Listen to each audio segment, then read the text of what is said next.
All right, so we are back and ready for another deep dive. You ready to spice things up a bit? Always ready for a little relationship rejuvenation. Okay, perfect. So today's deep dive is all about rescuing romance. Think a little bit less Netflix and chill and a little bit more Netflix and thrill. We are cracking open this really fascinating piece called Reviving Passion, 5 Relationship Pitfalls, to figure out, what are some of those sneaky things that are killing the passion?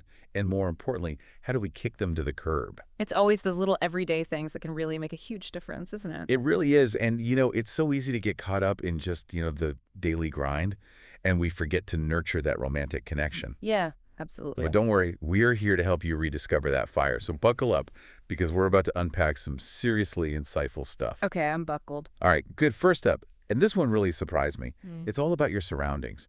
The environment you were creating for romance. Oh, this is a good one. It is so that messy bedroom. Yeah. Yeah, it might not be doing your love life any favors. Yeah, it's so true. Okay, I'll admit I chuckled when I read that, but then it made me think, like, how often are we trying to set the mood with, the candles and the music, Yeah. but completely overlooking the clutter monster lurking in the corner? Right, it's like trying to have a romantic dinner in a messy kitchen. Exactly. Our environment really influences our mood and how relaxed we feel, and those are both super important for intimacy. So it's not just about aesthetics then, right?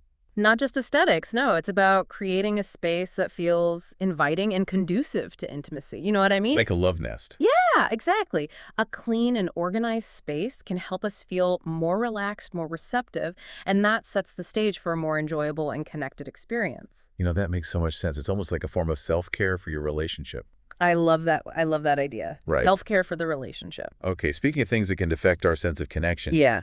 the next pitfall is a bit more sensitive, but equally important, and that's the dreaded R word.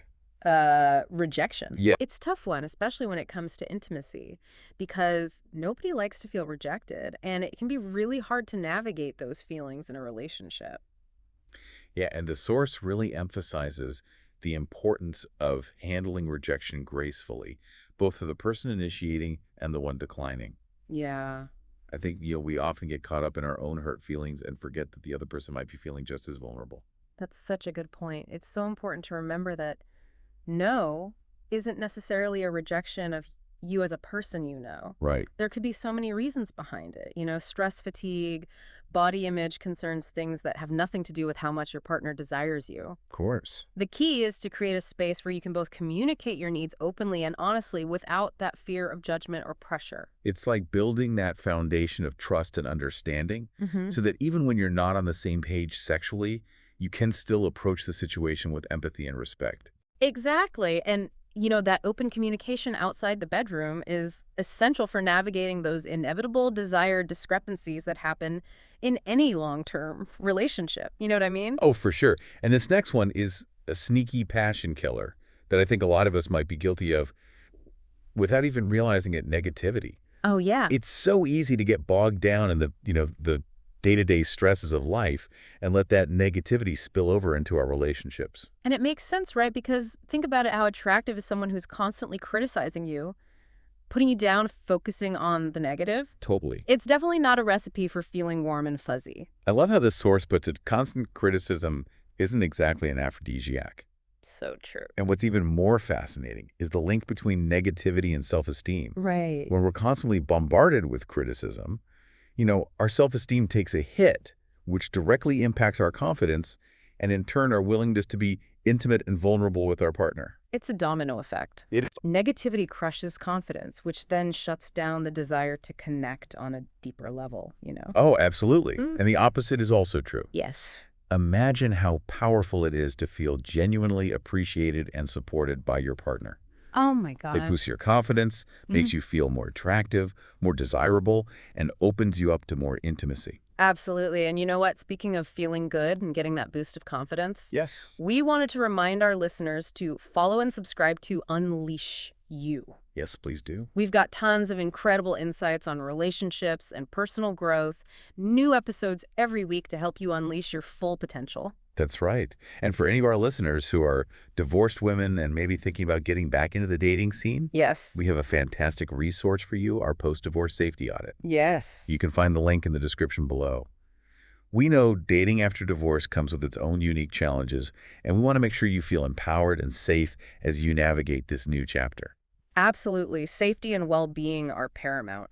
But getting back to our passion pitfalls, this next one is all about effort, or rather, the lack thereof. Yeah, it's like expecting a bonfire to magically appear without any kindling, and this is where things start to get really interesting. The source uses this really clever analogy of fun letters to highlight the importance of foreplay and building anticipation.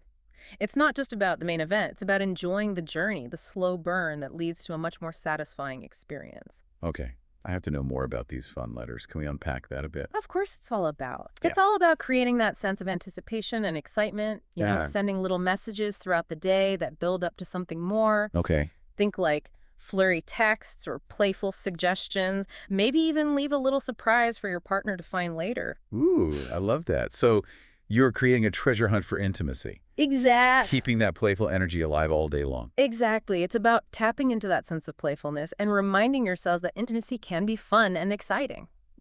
Absolutely. And you know what? I think that ties into the last passion pitfall we're going to cover today, being too hard on yourself. Ah, yes, the inner critic, that voice that loves to whisper all our insecurities and doubts right when we are trying to feel our most confident and sexy. Ugh, tell me about it. It's like it has a sixth sense for knowing exactly when to sabotage the mood. Right, but the source really emphasizes that confidence is incredibly sexy. And when we are bogged down by self-doubt, it can really dampen our desire and our willingness to be vulnerable with our partner. So how do we combat that inner critic and embrace that confident, radiant self? It starts with self-acceptance. When we are comfortable in our own skin, we are more likely to feel comfortable being vulnerable with our partner, both emotionally and physically, and that vulnerability is essential for creating a truly intimate connection. But let's be real, we all have insecurities. Yeah. It's part of being human. The key, I think, is to not let those insecurities sabotage our intimacy. Absolutely, and the source actually advises against bringing up those insecurities during intimate moments. Oh, interesting. It can shift the focus away from pleasure and connection and make your partner feel like they need to fix something. Yeah, that makes sense. So instead of saying, do you think my thighs look big in this? We should be focusing on expressing our desires and enjoying the moment. Right, those deeper conversations about insecurities are important, but they are best had outside the bedroom, maybe during a relaxed conversation or with the help of a therapist. That makes so much sense. Hmm. It's about creating a safe space for those vulnerable conversations without letting them overshadow the joy and connection of intimacy. So we have covered a lot of ground here, from messy bedrooms to self-doubt. We've unpacked 5 common passion pitfalls that might be secretly sabotaging our love lives. Yeah, we have. But the good news is we have the power to change those patterns and reignite that spark. Absolutely. And remember, even small changes can make a huge difference. It's like those little acts of kindness we talked about earlier. Something as simple as leaving a love note or making your partner's favorite meal can go a long way in showing appreciation and rekindling that sense of connection. And don't underestimate the power of words of affirmation. Tell your partner what you admire about them, what you appreciate about their personality or their actions. Those words of encouragement and affirmation can have a profound impact on their self-esteem and sense of security within the relationship. And remember, it's not just about the words themselves, but the sincerity behind them. Yeah. It's about really seeing your partner and expressing your genuine appreciation for who they are and what they bring to your life. So let's recap small acts of kindness, Hmm. words of affirmation, creating a relaxing and inviting environment, communicating openly and honestly, and embracing self-acceptance. These are all powerful tools for reigniting passion in a relationship. It's not about grand gestures or extravagant displays. It's about those consistent everyday actions that show your partner you care and that you are invested in nurturing that spark. Right. And those small efforts can have a huge impact on your overall happiness and satisfaction in the relationship. Now, before we move on to our final thoughts, I want to circle back to something we touched on earlier, the importance of communication. It really is the foundation of any strong and healthy relationship, especially when it comes to intimacy. Oh, for sure. But it's not just about talking. It's about listening. Yes. And I mean, really listening, putting down our phones, making eye contact, and giving our partner our undivided attention. Exactly. Active listening is crucial. When your partner is speaking, really try to understand their perspective, even if you don't necessarily agree with it. And don't be afraid to ask clarifying questions to make sure you're both on the same page. Sometimes, just that simple act of seeking clarification can prevent misunderstandings and build a deeper sense of connection. It's interesting how we often think about communication in terms of words, but there's so much that's communicated nonverbally as well. Oh, you are so right. Our body language, our tone of voice, even our facial expressions, they all speak volumes. And those nonverbal cues can either strengthen or weaken our connection. For example, imagine you are having a conversation with your partner about something important, but you are scrolling through your phone the whole time. Oh, yeah. Even if you are listening to their words, your body language is sending a message that you are not fully present or engaged. And that can make your partner feel unheard and unimportant, which can create distance and resentment over time. Exactly. So it's not just about what we say, it's about how we say it and how we show up in those conversations. It's about being mindful, being present, and really making an effort to connect with our partner on a deeper level, both verbally and non-verbally. And sometimes that means stepping outside of our comfort zones and having those potentially awkward or challenging conversations. But remember, vulnerability is a strength, not a weakness. It's in those moments of vulnerability that we truly connect with our partner and create a space for intimacy and growth. So before we wrap up, let's delve into some practical tips for having those sometimes difficult conversations about intimacy. So how do we actually start those conversations about intimacy without it feeling, awkward or clinical? That's such a great question, and it's something so many couples struggle with. I think the first step is choosing the right time and place. Don't try to have a deep conversation about your sexual needs while you are rushing to get ready for work or right before bed when you're both exhausted. Right. Yeah, It's about creating that intentional space for connection, right? exactly. Like maybe scheduling a date night where you can relax, unwind, and really focus on each other. And remember to approach the conversation with curiosity and empathy, not blame or judgment. Yeah. So instead of saying, you never initiate anymore, try something like, I've been missing that feeling of closeness we used to have.